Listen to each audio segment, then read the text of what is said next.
ಬೆಂಗಳೂರು ನಗರ ಸೇರಿದಂತೆ ಕರ್ನಾಟಕವು electric ವಾಹನೋದ್ಯಮದ hub ಆಗಿ ಅಭಿವೃದ್ಧಿ ಹೊಂದುತ್ತಿದ್ದು ಅದಕ್ಕೆ ಕೇಂದ್ರದ ನರೇಂದ್ರ ಮೋದಿ ಅವರ ಸರ್ಕಾರ ದೊಡ್ಡ ಪ್ರಮಾಣದಲ್ಲಿ ಉತ್ತೇಜನ ನೀಡುತ್ತಿದೆ ಎಂದು ಕೇಂದ್ರ ಬೃಹತ್ ಕೈಗಾರಿಕೆ ಹಾಗೂ ಉಕ್ಕು ಖಾತೆ ಸಚಿವ ಎಚ್.ಡಿ. ಕುಮಾರಸ್ವಾಮಿ ಹೇಳಿದ್ದಾರೆ.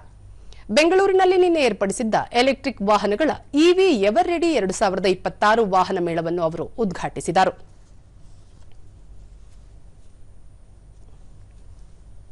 ಬಳಿಕ ಎಚ್.ಡಿ. ಕುಮಾರಸ್ವಾಮಿ ಕರ್ನಾಟಕದಲ್ಲಿ ಎಲೆಕ್ಟ್ರಿಕ್ ವಾಹನ ಉದ್ಯಮದ ಅಭಿವೃದ್ಧಿಗೆ ವಿಪುಲ ಅವಕಾಶಗಳಿವೆ. ಅನೇಕ ದೊಡ್ಡ ಕಂಪನಿಗಳು ರಾಜ್ಯದಲ್ಲಿ ತಮ್ಮ ಉದ್ಯಮಗಳನ್ನು ಪ್ರಾರಂಭಿಸಿವೆ.